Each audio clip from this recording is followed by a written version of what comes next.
The Pro Show is brought to you by Rockin' Media and our proprietary Flash HDR photo process, providing you with the best, most realistic photos of your property. See the difference at rockinmedia.com. Hi, and welcome to the Pro Show. I'm Rick Machle, and we have a great show for you today. We're going to be talking to a couple of Coldwell Banker agents about what questions you should be asking when interviewing for a listing agent.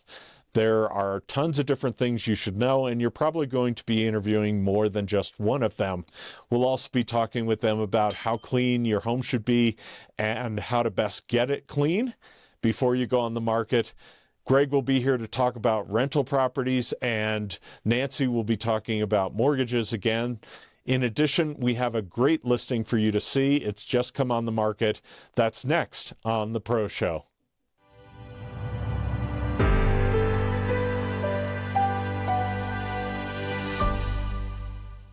And joining us today are Debbie Jacobs from the Coldwell Banker South Metro office. Hi, Debbie.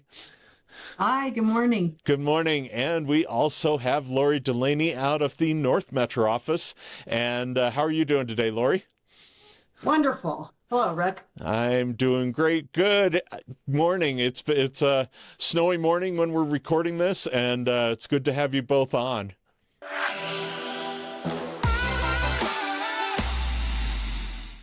And we have October's numbers today, and these are the numbers month over month coming from the Denver Metro Association of Realtors. And the median close price is almost $600,000, and that's up 4.3% over September. The closed homes is also up to 3443 sales. That's up 2.35%. The sales volume is up to 2.44 billion, also up. The months of inventory is down a little bit, about 11% to 3.18 months. The median days in the MLS is up about 4% to 25 days, still a pretty good number. Active listings are down to 10,940, and the new listings are also down to 4691. That's a little over 7% down from September. And then pending sales are up to 3578 from September, about a 1% increase. So ladies, it seems like the activities, we benefited a lot from our great weather in October. What do you think? Absolutely. I really think we did. I think a lot of people wanted to get to their next destination before the holidays. What are you seeing, Debbie? I saw a lot of extra activity for the last all of October during open houses, buyers starting to come back into the market, investors even coming back into the market because of the low inventory and just kind of scooping up what was kind of left over from the summer selling season. So I definitely agree with those numbers. Good, yeah. So it tracks with what you're seeing on the ground there. That things are. I think that's a good shift if it stays a trend, because having listings down just a little bit, the number of listings, but still have plenty of inventory for people to take a look at. And traditionally, I think in October, the active listings do go down because they sell and then people aren't going on before the holidays, typically as high of level. But the interest rates that came down in September, I think people started to take advantage of here in October as well. So all good signs for the market. Definitely. I also think with the inventory slightly going down, it's going to stimulate the prices to stay up and help the days on market to be reasonable and not too high. Yeah, don't want to have the days on market go too high, because then people sit and they go, well, it'll be on there next month when I check back, and they need to have a little sense of urgency, which I think we have a good balance right now. Exactly. So I think the number of days on market, actually, that must have been reduced, because I was thinking it was closer to like 37 or 40 days on market in August. Does that seem right? I'm looking here. Hold on. Let me just double check quick. August was 25 days, median days on market. You may be thinking average days on market. So that's probably the difference there between the 2 months. And next week, let's go ahead and we should have some numbers to look at the what's going on year over year, because that's always, to me, a good indicator, too, as to how things went in October. You were going to say something, Lorri? No, I just agree. I think the year over year is really telling as the trend, comparatively. And of course, individual neighborhoods really vary. Sure. What so. Right, and price point. And price point. This is true. Yeah, it's hyper local, as you guys are all want to say. Is it may not even be the neighborhood, it may be a street, as to how quickly things are selling, what the prices are, which obviously helps them sell as well. So, well, awesome. Well, great. We'll take a look at the year over year next week.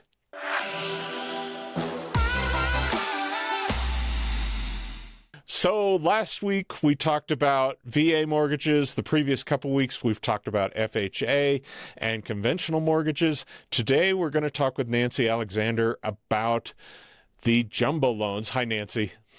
Hey, Rick. How are you? I'm doing well. So who needs a jumbo loan? Jumbo loan is anything that exceeds the conforming loan limit within your county. So Fannie Freddie sets the conforming loan limit. $1 above that puts you into jumbo money. And does it mean that you're going to be paying a higher rate? Not necessarily. It's a great question. It used to be jumbo was always more expensive, but used to be is in the rearview mirror. It's been in the last 3-4 years that you can find jumbo a lot of times a quarter point better than what you can find conforming. And what about MIP? Does that qualify? Mortgage insurance premium. Great question. MIPs don't exist in jumbo. Remember, mortgage insurance premiums are for the investor, for the insurance to say, we're insuring the investor, not the borrower, because they're putting less than 20% down. Jumbo says, minimum 20% down, hence the MIP is out of the deal. So you do have to do the 20% at least. Well, so wait a minute. Let's back up, because you know as well as I do the piggybacks. Right. Remember piggybacks from a long time ago? So can you get out of the 10%? There are investors that will allow you to do jumbo with no mortgage insurance and 15% down. There's only a couple investors that will allow you to do that. But you can also piggyback by doing a first and a second mortgage to hit that 20% down requirement. So explain that a little bit more, how that works. Well, let's say that in fact, I don't have numbers in front of me, but let's say your purchase price is $1.5 million. 20% down would be $300,000. Let's say you only have $150,000 to put down. So you need to have that other $150,000 to meet that 20% requirement. You're going to do that in a second mortgage product. So you're going to piggyback it onto that first mortgage, put the two together for what's called a combined loan to value to hit that requirement in jumbo money to be at 20% down. And the debt to income ratio is still at 50%? It's not. It's a good question. Debt to income cannot exceed 43% on a jumbo loan. Remember, there's less populace that can afford the jumbo loan. And so therefore, the requirements are a little tighter. Underwriting is a little tighter, but debt to income is certainly lower at that 43% max. So if you want to find out more about jumbo loans, reach out to Nancy. She'd love to tell you about how it all works. And we look forward to talking to you again next week. And I think we should talk about whether it matters who you use for your loan officer. And maybe it depends on types of loans, that sort of thing. So we'll see you next week.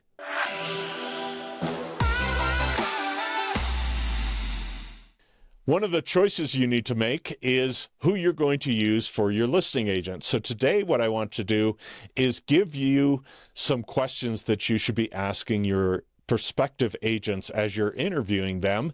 And I want to throw one out, and we'll kind of do this in a different way, is maybe they'll ask a question and then I'll ask them how they would answer that question. So we'll kind of play back and forth.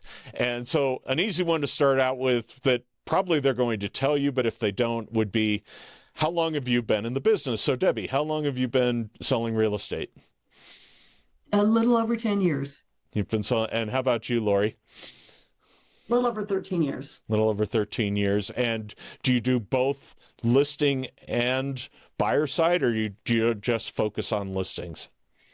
I do both sides, but I would say the majority of the time I do listings and then I help the sellers find a replacement home. So that's in that capacity. I work with them as a buyer as well. But I typically work with homeowners first to get the buyers. I don't just work with a bunch of buyers as frequently. Well, how about you, Debbie? I'm probably 60-40, 60% straight listing. Like Lorri, I also then would, help them find a replacement home, those sellers. So that does kind of go hand in hand. But I do sometimes work strictly with a buyer, specifically people that are coming from out of state or from other areas. I have a lot of experience in different neighborhoods throughout the Metro Denver. So because of that, I can kind of help guide them to, based on what their hobbies are or what their work schedule is or something, which neighborhoods to start looking in. And Lorri, what question would you think somebody should ask when they're interviewing a listing agent? Well, I think one thing is, do you do this full time, and how long have you been in the business doing this, and how well do you know my neighborhood? And kind of also, what price range do you specialize in, or do you do everything? And I'm answering this kind of a loaded question. There's just so many. Like, how accessible are you? Because I think it's a partnership with your seller. You really need to be in close communication with them throughout the process. And Debbie, how would you answer some of those questions? Well, yes. So one thing that I think is very important is that a lot of agents, especially in the Metro Denver area, typically run about 1 to 2 transactions a year. So that is another very important question, is what type of activity are you doing each year? And is it 1 or 2? Because that's really important, because we have such dramatic shifts in a marketplace. And if that agent is only doing 1 or 2 a year, there isn't any way that they're going to know what happened in May. In May, we kind of had a hard stop in real estate. I think it was like the 20th of May or something. They're not going to know those. So that to me is very important. How many transactions are you doing a year? And I also think, to Lori's point, how accessible are you? I'm fortunate to be on a team. So if I'm, busy doing an open house or showing somebody, I do have backup to be able to help that seller if need be. And how many transactions do you do a year, Debbie? Somewhere between 12 and 20. Okay. 1 a month, 1 or 2 a month then. How about you, Lorri? It just really varies. I'm a luxury home specialist, so some years I've done 10 to 12. This year I'm doing 15. When you do the lower end transactions, you do get more of them. And then when you do the higher, I don't know, it just varies. But I would say, yeah, on average, 10 to 15.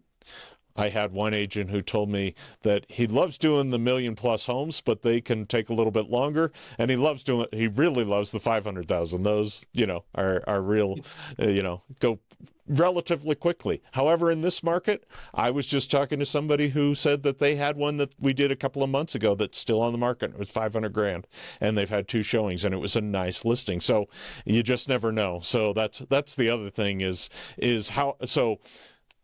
So Debbie answered how accessible. How accessible are you, Lorri?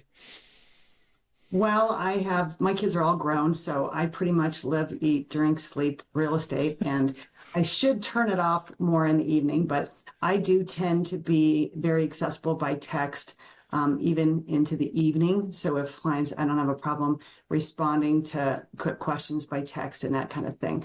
But I have a team of people that I hire in terms of signage and showing company and all that kind of thing, but I am a one-man show. So I don't, they really deal with me primarily through the entire transaction. I'm very, very involved through the inspection and then meet the appraiser. All my homes have always appraised, I think, because of that. And I just tend to pride myself on offering one-on-one excellent customer service. So, Debbie, do you have another question that they should be asking?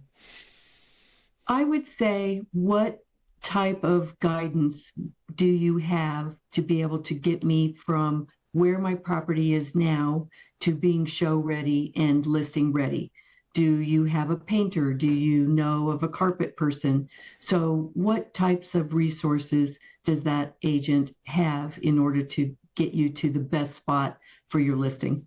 And I'm assuming you have those resources at your disposal, kind of like Lorri?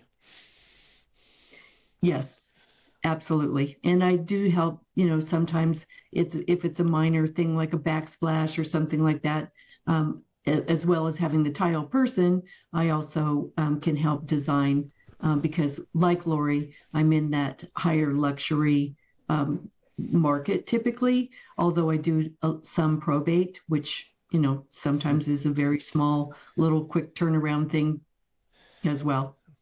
So, yeah, it depends on the transaction, but sounds like either through your team or because you just don't stop working, you guys are accessible.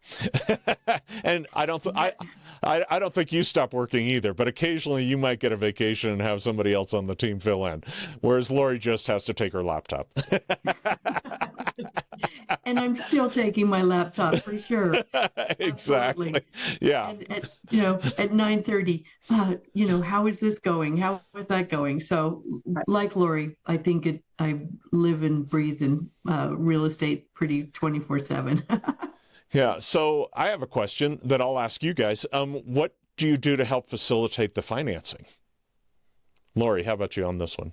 Well, I actually have several preferred lenders. If they're not already working with a lender that they know and love, I have several lenders that I could put them in touch with and get them, especially if I'm working with buyers occasionally, like Debbie, I'll work with buyers separate from sellers. And the first thing I do is get them pre-qualified to make sure that I'm showing them what they can afford and not waste either of our times and getting them, hopeful of things, homes that they can't afford.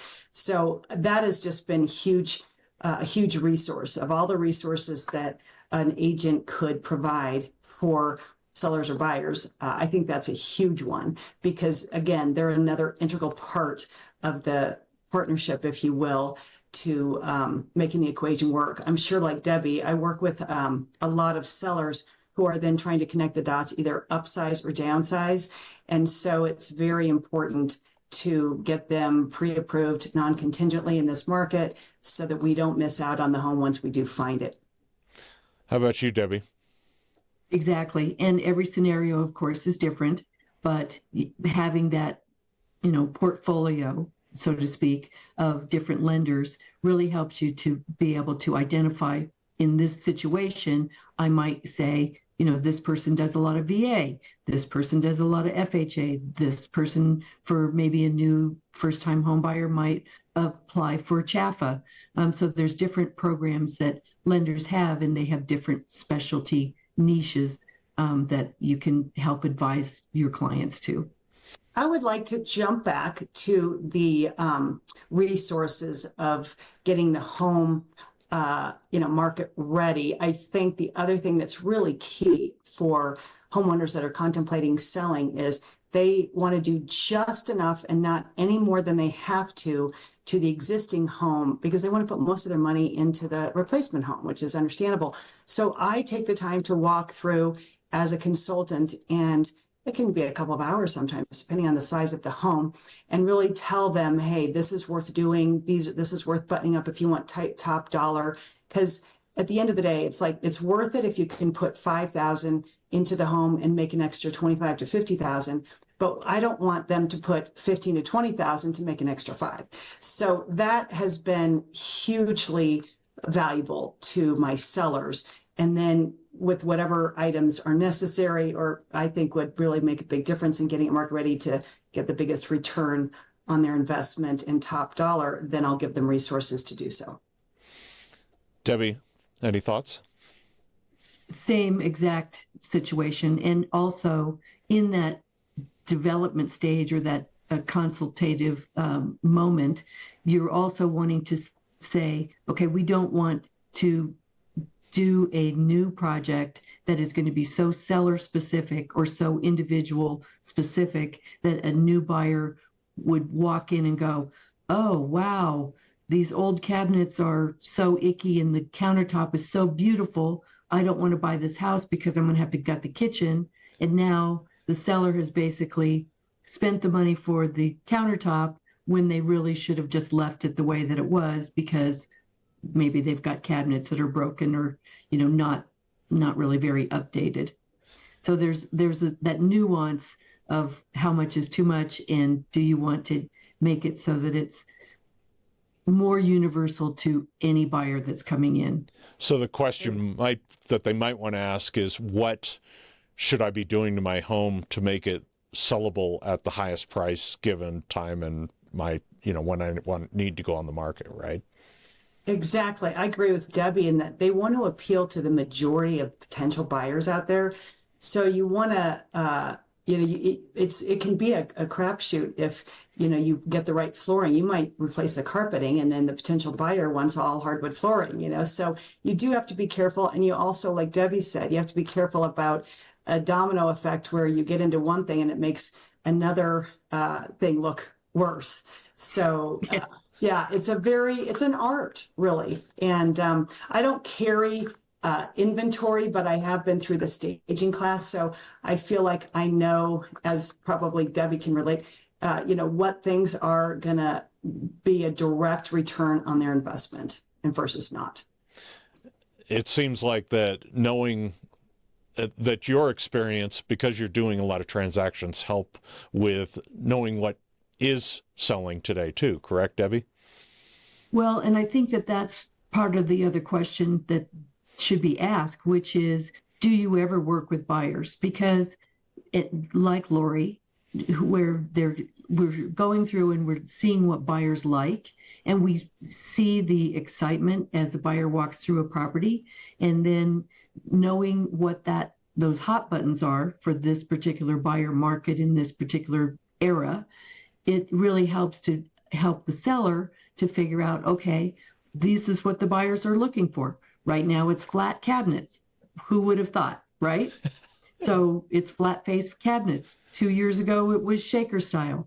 We had farmhouse. So because of these little nuances in the trends and the design trends, being able to pick that up and understand that from a buyer's perspective really is critical for the seller to understand. Lorri?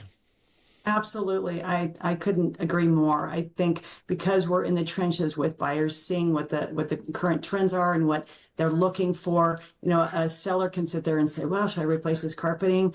Or, I was thinking of getting hardwood. Well, maybe we know that everybody wants luxury vinyl these days in a gray tone, and they're trying to do cream still or whatnot.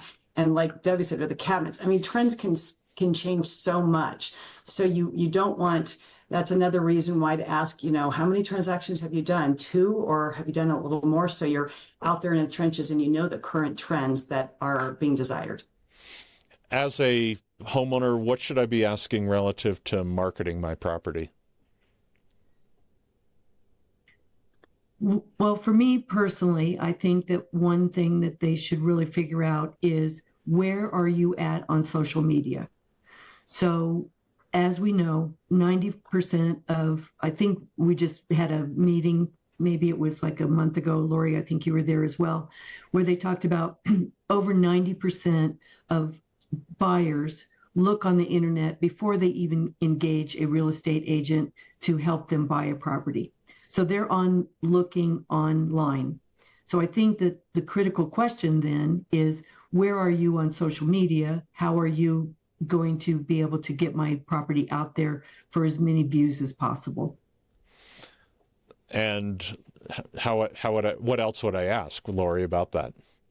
Well, also, I think I agree. It's about social media and the exposure. For example, Coldwell Banker, they offer exclusive marketing programs where they syndicate out to 900 well-traveled potential buyer websites in addition to social media. And they also offer amazing brochure capability. So I would ask, what is your marketing program? How are you going to market my property, not just through social media, but through printed literature? What, do you send out any just listed, just sold postcards? I think you have to hit it from a variety of platforms to market a property in today's climate. Debbie, any other marketing questions they should be asking? Well, I agreed. Do you do the print media? Yes, that is definitely important. Depending on the property, and I'm sure Lorri will agree to this. If we have a really high-end property that has, luxury kitchen, luxury appliances, maybe extraordinary views, that property needs to have maybe international or national exposure as well as local exposure. So do you have access to, exposure to, California or New York or whatever that property deserves? And I think the curation of being able to identify what is the most important for that particular property is really key. Like, do you just stick a sign in the front yard and, wish in a prayer, or what's your actual strategy for this particular property? Yeah, I agree. I think higher end publications are really key to luxury properties.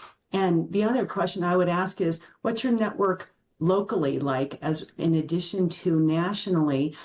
Because, like, for example, Debbie and I have 15 offices within the state of Colorado to network with. If we have a property, luxury property, we can network to the people that maybe are relocating from Fort Collins or Colorado Springs to the Denver area and vice versa. And then also nationally and worldwide. I mean, we have agents all over the nation that we can network with within Coldwell Banker and on a national level, which is really exciting and fun because we just have a huge network. That probably helps with finding that potential buyer, right? Right. Good. Absolutely. So let's see. How long you been in the business?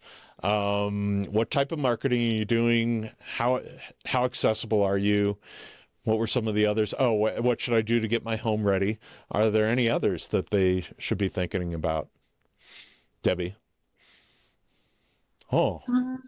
I guess the other question, well, I think really, you can say, how well do you know my neighborhood? Although I think that if you're a terrific listing agent, I think that you can go past a specific neighborhood, because with the right type of tools, which of course Coldwell Banker has for us, and be able to figure out comps for a specific neighborhood. Now, do I think, would I be comfortable going to Silverthorne or Breckenridge? No, I don't work in that neighborhood.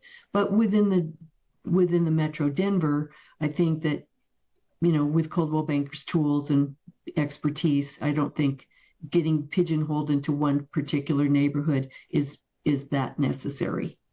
But I think that probably goes down to accessible too, because obviously if somebody's asking you to market a North Fort Collins one and you're in South Metro Denver, it's a little bit more difficult for you to get up there to do open houses and things like that.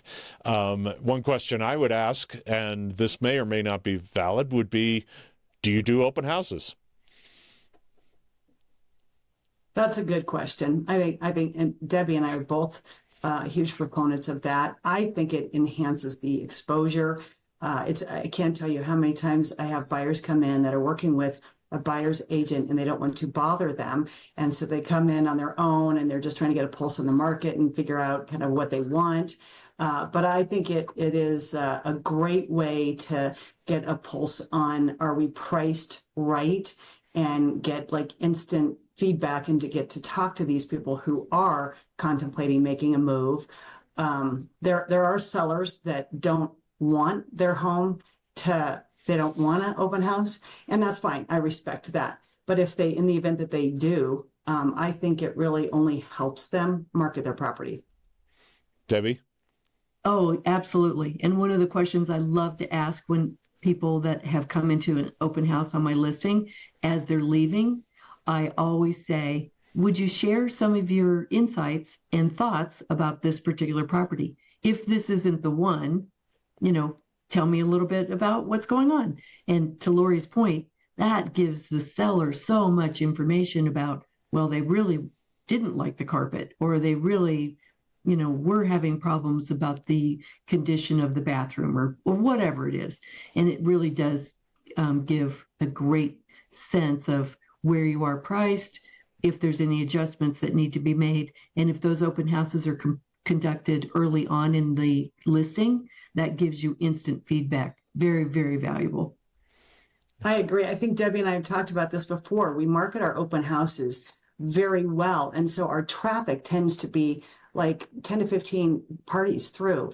And so instantly after that day of the open house, we have the ability to give, as though there were 15 showings to our sellers, that is just invaluable information, what they can change. And if we feel like we're priced too high, or there's little certain things that we can tweak. I always tell them, if there's something that we can't change, like we back to a busy road, for example, we have to accommodate that in price. But maybe there is something that we can change because they just want a different towel rod in the bathroom or something, so it is extremely valuable. And of course, if they're saying, talking about price, that would probably be a question I would ask is, what do you think my house should be priced at? Yeah, exactly. I was going to say that is price, but at the same, so everybody, one thing I will say as far as price, and Debbie can chime in, but it is not a perfect science. Even an appraiser is going to make an estimate or guesstimate, and it's their best guess based on where the market is today with the past comps. And sometimes we have a situation where, like we kind of had actually like this year, where sometimes you go back for viable comparables, and you can't necessarily find them recently for that particular property, especially if it's a custom home. So you do your best, you look at the data, and you price it accordingly. And I think the longer you're in the business, I think you get a feel for this. But the biggest single indicator of if you're priced at market value, which is the goal, is your showing traffic. And obviously the higher end is not going to get quite as much as something at the $500,000 range. But that's why I like open houses are a good indication. Because if no one says anything about, oh, this is way high price, then you kind of know you might have hit it. But I know a lot of homeowners will hire an agent based on what price they promise that they can get for that home.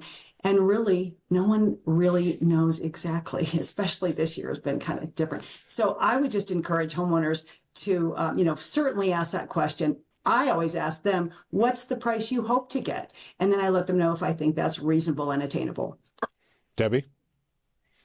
Well, I think we kind of, as agents, kind of say, that agent bought the listing, meaning that I think it's worth 800, let's say, and another agent walks in and said, oh, no, I can get you 900, no problem.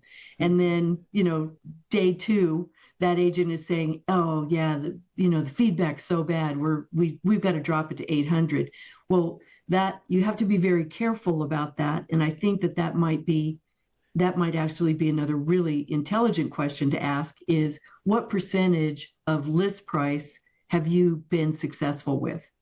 Because that right there will kind of weed out that, trying to buy a listing type of scenario. Overpromise and underdeliver. I mean, they're promising something that they don't know. It's not up to them to deliver. The market's going to dictate what that home is worth at the end of the day. And so agents that go in and say, yeah, I can get $950 for your home. And then the seller, says, oh, wow, they see that, they hear that number. and they go with someone who isn't accessible, doesn't do the marketing, but overpromises the price, and then they end up shooting themselves in the foot. And instead of getting the 800, they get 750, because they price it too high to begin with, which you should always err on pricing it below market value if you have to make an error. So that is correct. It's very hard to underprice a property in this market. It's super easy to overprice a property in this market. And if you overprice it, you're just chasing that ball down the hill for the entire time. And to Lori's point, if I said, or Lori said 800 is the right number, and you go with somebody that's doing an extreme opposite of 900, that's exactly what happens. It sits on the market. It gets stale very quickly. Then showings drop off. As soon as that happens, then you're really waiting for that investor almost to come and pick it up at a very much below market value. So Debbie, go ahead, Lori. I was just say, I always tell my sellers, hey, not just price, we have to watch days on market as well, because the homes that are priced right go on, come off, go on, come off. If you price it over market value, you're going to be in that category of lemons, so to speak. I call it, like, people will stigmatize your property and think, oh, what's wrong with that? This has been on over 100 days. And the average or the median is 25 days, or the average is 36 days. And here you sit, what's wrong with that property? So that was just my 2 cents.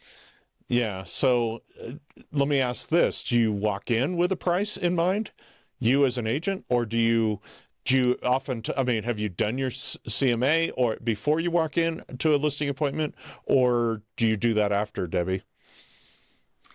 So I have a pretty good range in mind based on what the comps are.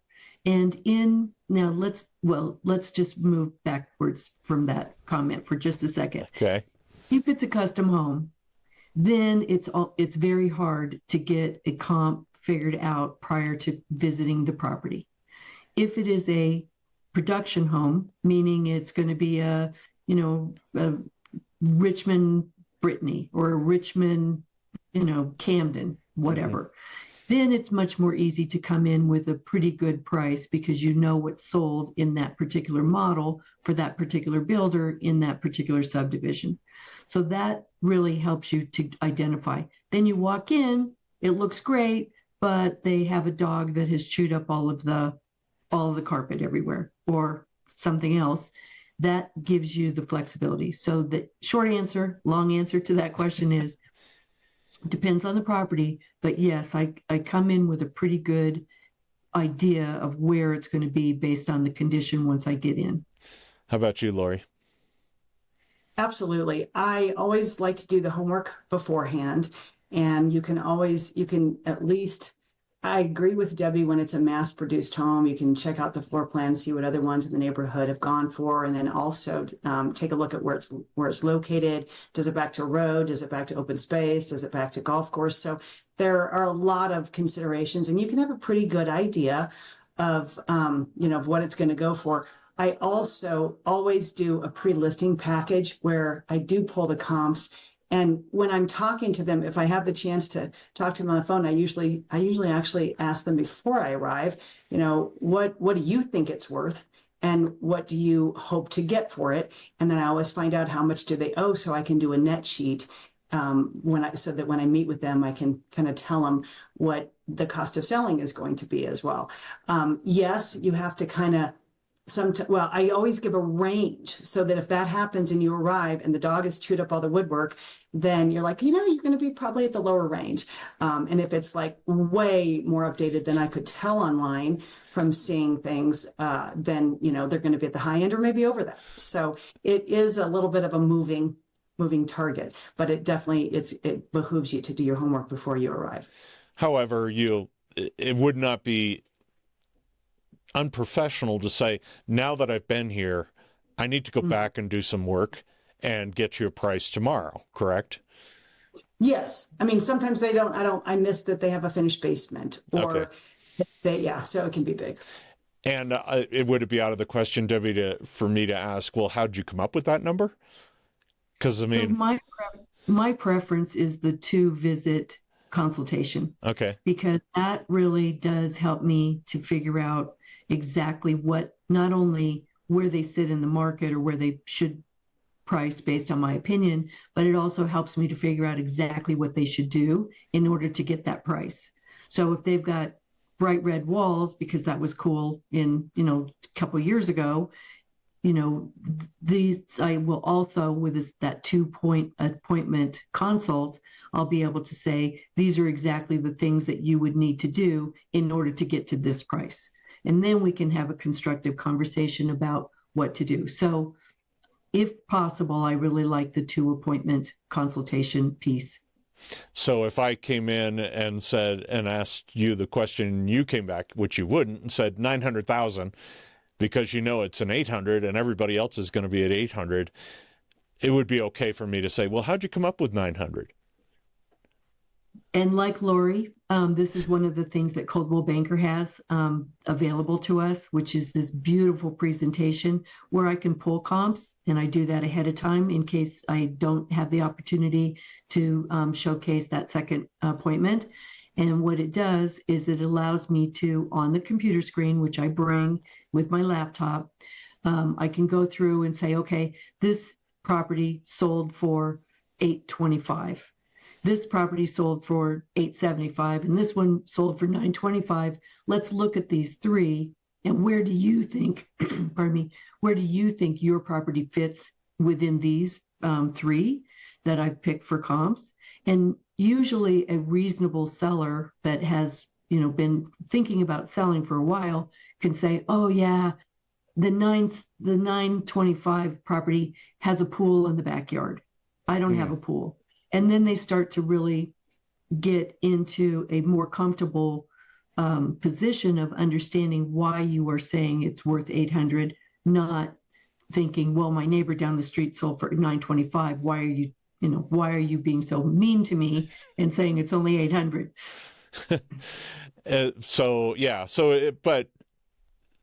But the agents that are quote unquote buying the listing, if you ask them that, they're probably not going to have a good answer, I'm guessing, correct?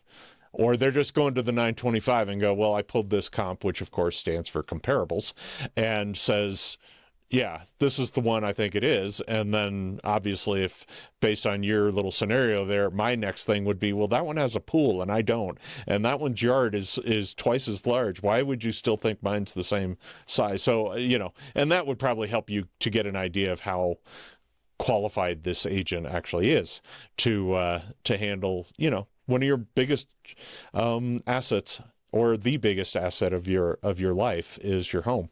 So, speaking from experience, I chose poorly twice when I sold my last home because I didn't know all this stuff. So I wish I had this conversation so I could ask the right questions. And over the next weeks, I think we'll come up with some more of them and maybe revisit this topic because I think it's really interesting to talk about. Showing your property at its best online is one of the first of many important steps to getting your home sold. At Rockin' Media, we provide you with the best quality photos taken by staff photographers, not contractors, who process your photos individually. We use our proprietary Flash HDR process, which combines the natural look of HDR with the color accuracy of Flash, along with properly exposed windows. Rockin' Media's HDR process is clearly exceptional. Find out more and schedule online at rockinmedia.com.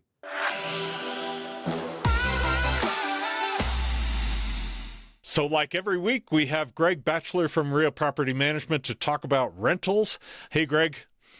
Hey, Rick, how are you? I'm doing great. Thanks for being here. So let's talk that great topic of insurance. Everybody loves to talk about insurance, and I think there may be a misperception that my rent covers my insurance and I don't have to worry about it. Is that true or false?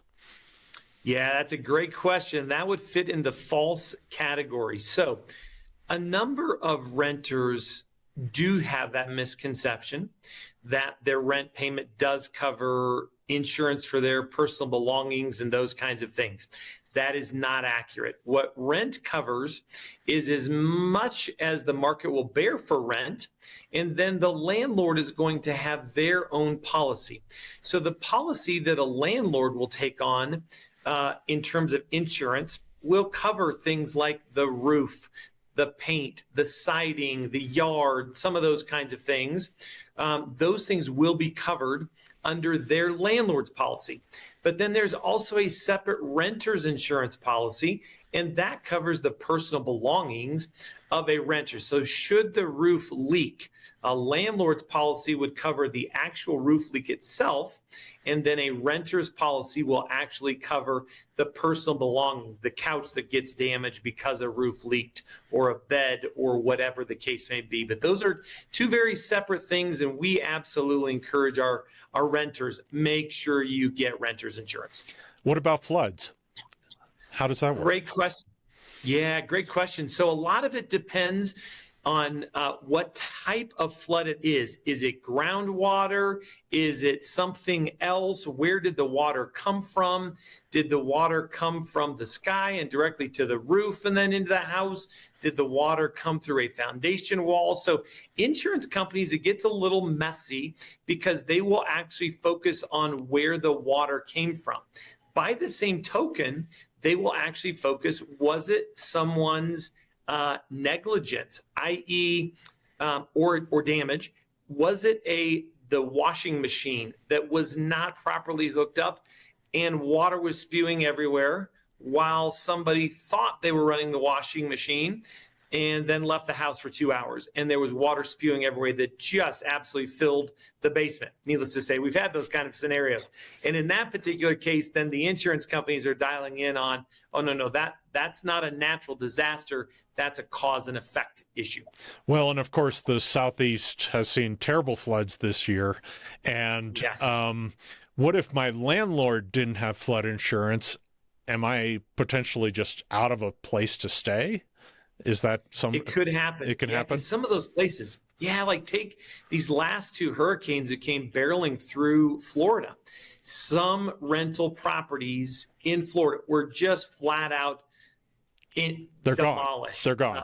They're gone. Yeah. And so there's no place for people to live. And so from a habitability standpoint, the lease gets rendered null and void at that point in the ball game. You go find someplace else to live and you move on from there. Okay, so that's your most exposure, except maybe obviously your own personal belongings if you didn't get your own insurance. So make sure you do. Absolutely. Key in all of it. Great. Well, if you have questions about how this works, feel free to reach out to Greg, whether you're a landlord and want to figure out whether you need to have different types of insurance, or if you're a tenant and what type of insurance you need. And I appreciate you joining us again this week, Greg, and we'll see you next week. My pleasure, Rick. Have a great week. So getting your home ready is important, and part of that is you've done some staging, you've moved some stuff out, but how clean is clean for a showing? And so I want to throw that out to Debbie and Lorri to answer that question, and then maybe I'll throw out how much do they help on it. So Debbie, how clean should clean be? Well, I kind of am the neat freak. So one thing that I would suggest is that would you feel comfortable going into a hotel in the condition that so it should be at least as clean as the hotel. That's what I think. Okay. Lorri? Yeah, I try to educate them before the day of photos and showings so that they know what's acceptable and what's not. It kind of depends. I mean, you get a good indication when you visit them, how they live. And if they don't live where, they put down the toilet seats and they make the bed and just, common things, I educate them on that and just say, we need to button up everything prior to showings. And yes, I think that's a great rule of thumb is have it look like a branding when you walk into a hotel room and everything is just in its place and tidy. And you don't walk in and have an unmade bed. You wouldn't want to, you'd walk right out and stay somewhere else. So I think cleanliness is huge. I also think the windows are huge. Always give them a window cleaning person and a house cleaning professional to help, assist their efforts if they need that. Because if the home is clean, but then they're really, really dirty windows, and some of the biggest assets possibly to their property is looking out at a golf course or something, that's paramount of paramount importance. How much do you two help with that process? Debbie? Well, can I just share this last one? Sure. So I have a listing that, the seller was at work, and I had the photography ready to come, and I realized that, the front step had lots of things that were in total disarray. And I think it took me about 4 hours to get everything straightened out. I had the hose, I had the broom, and I actually was doing that so that the front entryway really looked very nice and welcoming, instead of, filled with leaves and, spider webs around the door and all of that. So I am, and I'm sure Lori's going to agree as well, I am very hands-on to make sure that it's exactly the way it should be before, for showings and also for the photography. Lorri? Yeah, I agree. I think I usually show up to all my photo shoots, professional photo shoots, and usually they're not necessarily there. Sometimes they are.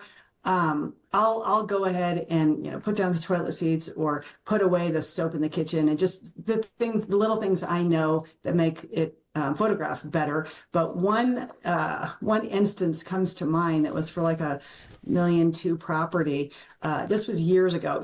Usually they really listen and are prepared, but in this case, I mean, they were both just spread. The husband and wife spread very, very thin. So we show up for photographs, and I mean, there were dishes in the sink, and I mean, you name it. So I'm running around with her, trying to, clean the dishes and put it, and hear the the photographer standing there. So I mean, we had to do it quickly. But I'm not opposed to doing that. But I would say that's not the majority of the time. Yeah, yeah. How about outside? I know Debbie talked about the front porch, but how clean do I need to, let's say, pick up after the dog? Is that something that you encourage? Are you talking to me or well, I think it's a definite must. And, curb appeal is huge. 50% of buyers rule out a property based on just the curb appeal. So that is almost bigger, if not, or, if not more important than the first 10 seconds in a home. Debbie? And the first 10 to 30 seconds walking through the door is key. And so, having it just look super warm and contemporary, that's another thing now that we've, like as of today, it's super cold. We've got a lot of snow out. Having the heat set at a comfortable level for showings is really also key. You don't want to have a property that you're walking in and it's 63 degrees or 64 degrees in there, and it's so uncomfortable that the buyer can't really imagine enjoying any kind of living activity in that space. So heat is another piece of that. Good point, Debbie. I think really, if you think of involving all of your senses, like in the summertime, if you have it super, super hot, then the potential buyer could be thinking, wonder if the AC works, and then likewise in the winter, is the furnace working? And, if it has an odor, like smell, is another sense. It's like that can be really off-putting. So like for my open houses, I'm sure Debbie might be similar, but I always make fresh baked cookies because it just seems so inviting, and it just has a wonderful, delicious aroma that everybody it puts them in a good mood, and the home just comes across more inviting. And how many agents don't do that anymore? It's just crazy. Of course you do that. And of course you make sure that the front entry rug is vacuumed. And I actually I know you're going to laugh because I'm so old school, but I still have music so that when they walk in, they're hearing some really soothing music, or if it's a really cool little funky condo, studio, match the music to the style of the home. And it's just that type of curation is what a super great listing agent will do, that the sign in the yard agent is just never going to understand. How about bathrooms? How clean should those be? Lorri? Very. I mean, occasionally, now that we're out of the pandemic, occasionally when you have an open house or you're showing, buyers may need to use the restroom. I think that just like when you're in a restaurant, you go into a restroom, it's a key indication of how clean the kitchen is, where your food is coming from. And I think that's a key indication as to how they actually maintain their home. So it's a really huge piece of the mix for sure. Debbie, is that something, I mean, showers, tubs, all that stuff, you want them cleaned? Oh, absolutely. And I think also lighting is another key factor. And that's something that during a listing presentation or when I'm doing the consult of what needs to be done, LED lighting is very strange in that you've got, like, as an example, I have this yellow painting behind me, or, this colorful yellow painting.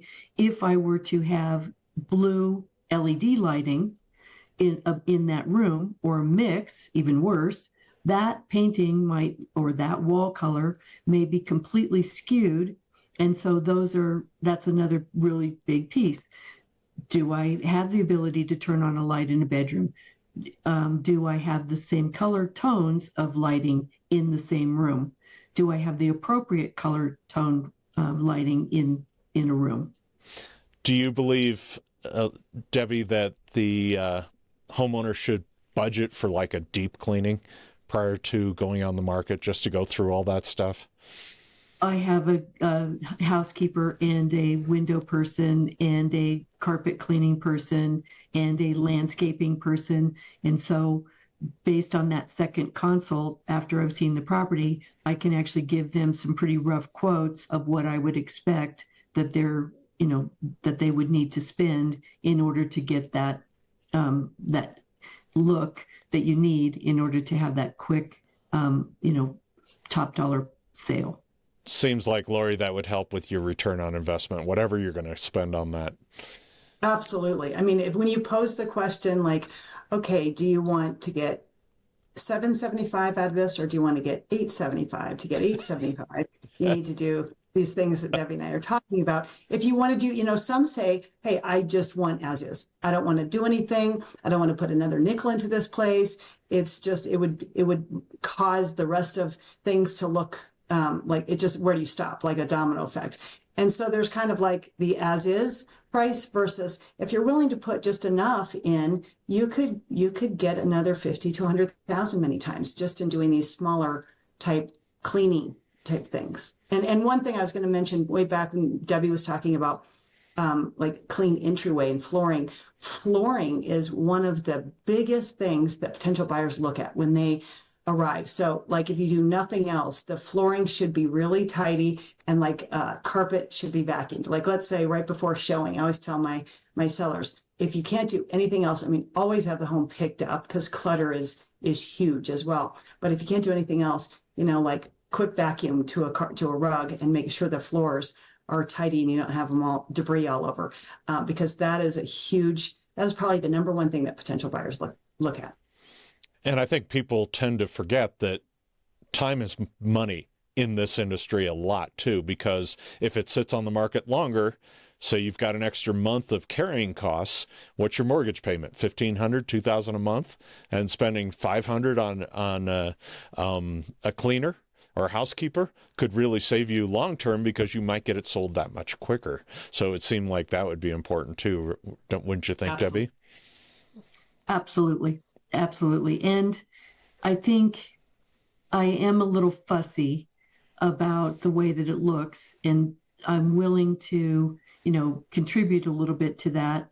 As an example, if I have a showing, I actually go to the showing ahead of time, make sure that I've got, make sure that I've got all of the toilet paper and have the toilet paper there and a bigger roll maybe, instead of like having a couple pieces like off of the 3 off of the sheets roll. left. And, yeah, one sheet left, kind of straggling at the end, so I think that's key. Can you spare a square? Yeah. Old Seinfeld reference. So I think, it seemed, Lorri, what were you going to say? Well, you knew. I think back to Debbie had mentioned lighting before, and lighting is absolutely huge to set the mood. and just to show the home in its best light, no pun intended. So I always make sure that I either tell the sellers to have the lights on for the photo shoot and or all showings, or just to make sure, I always go to whatever I'm showing, whether it's my own listings or other ones, and turn all the lights on so that that home can be seen in its best light to the buyers. And I think it's important too that you, from a photographer standpoint, it's best if they're all in the same color temperature. So, because people these days, oh, this one went out, it was a daylight, and they put an incandescent, and it's one of 4 bulbs in the room, and it really can mess with the photography as well if the lighting isn't consistent. And it doesn't have to all be the same in every room, but it should be the same within a room, even if different rooms have different lighting as well. This wasn't really a lighting thing, but along those same lines, it would also be good to have all the light bulbs working. That's a huge thing in bathrooms, by the way. You have those fixtures where they have like they have 6 of the same type of bulb. And there can be, I've literally had situations where there's like 3 different types of bulbs within that one line and one burn out. So yeah, I mean, all that, and that's not a real expensive thing to fix, but it's just noticing and doing it before the photo shoot and showings. And in an older home, continuing with lighting, in an older home, some of the bedrooms were not set up for overhead lighting. So it's very important to be able to bring in stands, even if the property is vacant, the lamp lighting or standing lamps, to make sure that if we do have a cloudy day like today, that there is ample light in those older style bedrooms. Cool. Well, I know you guys mentioned that going and having like your best hotel is great for cleaning. My reference tends to be oftentimes, if you can't get to a hotel, maybe go to a model home in a new builder community, because they tend to spend a lot of money keeping those up as well. And it's also a good tip for staging and what should be in a house, because they spend millions of dollars researching how much you should have in your house, because they have to not only sell your house, but they have to sell 15 more in that neighborhood exactly like yours. And so I think that's a good, that's my tip. I call it one of Rick's rules for my book. I agree. And I do a lot of my own staging. So I do have a storage unit. It does really help offset some of the costs. So I will stage, even with an occupied home, I will stage, at least for photos, the bedding and some of the other little areas like nightstands and that type of thing. So I feel like that also helps, because the bedding is something that's never been used. So it's very crisp, and it really helps to elevate that individual room.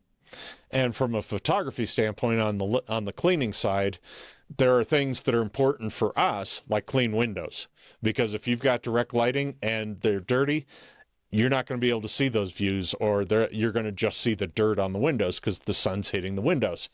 However, sometimes it's less important to have every single speck off of the carpet or the hardwood.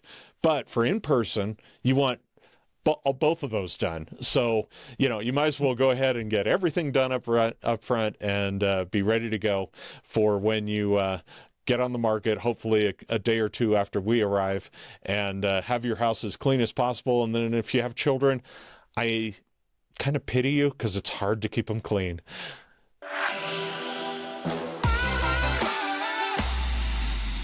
We have a great home that we're going to show you today. It's on 1814 South Uinta Way in Denver, and Debbie Jacobs is going to tell us about it. Well, thank you, Rick. This property is currently listed at $1.1 million. We just put it on the market. It is a custom home that is located in the Mountain View community, which is a pocket neighborhood of custom homes that sits approximately at Leetsdale in Florida. You will see there's lots of custom designs. The kitchen has been recently remodeled. Great upscale KitchenAid appliances throughout. We've got nice window coverings, the top down and bottom up, so to speak, pretty much everywhere in all the rooms. It has a very nice large lot, a little over 1/3 of an acre. And as you can see, we've got lots of lots of huge windows, lights coming in, all light comes in through everything. The primary bedroom that is upstairs now is really a retreat style primary. It has this European glass bathroom as well as the little niche nook there that I think is very great. It has a jetted tub. There are 3 bedrooms on the upper level, 2 bedrooms in the basement, and then in the basement there is also a projector room or a theater and great extra bonus space. One of the most unique features about this property is it has an ADU or additional dwelling unit that is attached to the primary home. This has been used as a psychiatrist's office for many years, where it does have a waiting room, a powder room that's associated with a waiting room, and then it does have this very large office space. That could be converted quite easily into an additional primary bedroom or a main floor primary or main floor bedroom. So great use of space throughout this property, and I can't wait to show it to you. If you'd like to set a private showing, please feel free to reach out to me. Yeah, that ADU would also be a great guest suite along with perfect. Yeah, Yes, it'd be absolutely. an amazing guest suite. So yeah, definitely reach out to Debbie if you'd like to see it, and I'm sure she'd be really happy to show it to you. And thanks again for bringing it to us, Debbie. Well, we've had another great show. I think we're very informative on finding a listing agent, how you should clean your home. And I really appreciate Debbie and Lorri being here today. And if you want to get a hold of them, you can reach out to them at the numbers on the screen. And appreciate your time. Always check back. And if you want to find out more information, go to theproshow.com or look for us on your favorite podcast app. And we appreciate your time again today and look forward to seeing you again next week.